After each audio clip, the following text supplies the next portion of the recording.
In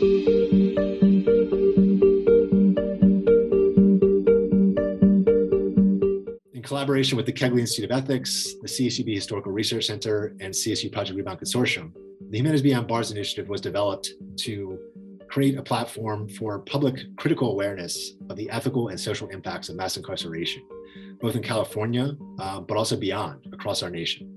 A central piece of that has been direct collaboration with formerly incarcerated persons enrolled as students or working as staff on our CSU campuses. We feel that understanding these voices, hearing these voices, is a central piece of the history of our CSU system, but also a fundamental way to push back against the stigma that many formerly incarcerated persons face. In this video, you'll hear from many of the key stakeholders in this project and the central voices that have made this project possible. So thank you for watching. One of the most important aspects of the Humanities Beyond Bar project is the oral history component.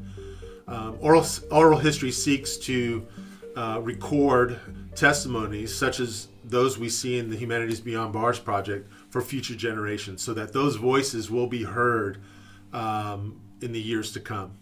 I think, one of the common threads between the interviews that I've done has been a really sort of remarkable commitment from the interviewees, from the formerly incarcerated people to the community, that there's this kind of recognition that continued success requires working with a community, building community, not kicking the ladder behind you, but, pulling people up. And I found that really impressive and inspiring. When you emailed me and gave me the opportunity to speak my voice, I strongly believe that, like when the Bible says we overcome by the power of our testimony, that me lending my voice to my struggle and putting it out there will encourage other people to stay in the game. Because so many times I wanted to give up in prison, but along the path, I would hear people's stories. I would see what they've been through and witness it firsthand, and many times second account. And I would talk to individuals that would give me advice based on their personal experience. And also I want to reach into the system where people are still trapped, people are still bogged down, to say, hey, I made it out. Here's a light, come this way. And I've heard someone say, well, you don't owe anybody anything.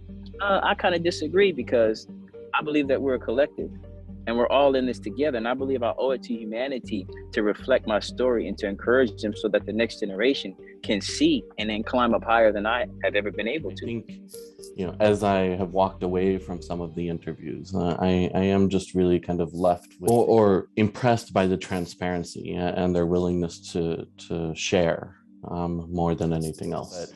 The ability to put their stories out there, and with the hope that others are going to learn and take the inspiration from their journeys, because they're not easy journeys. So I think the motivation comes from the change that happens when you actually try to apply yourself and do something different.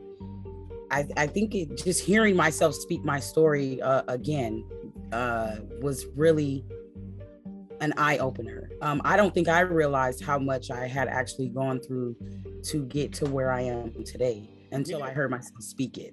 And knowing that I proved some people right, the people that have supported me, CSUB community, HBV community, there's some individuals in law enforcement that have supported me, and knowing that I have proved it right, that it can be done, that it can be, I think change can happen, and we can go out there and make a difference.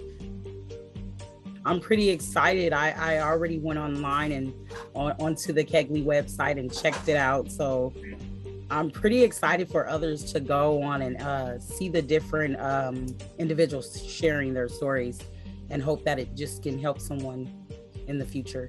Learn more and visit the HBB site at tinyurl.com/Kegley HBB.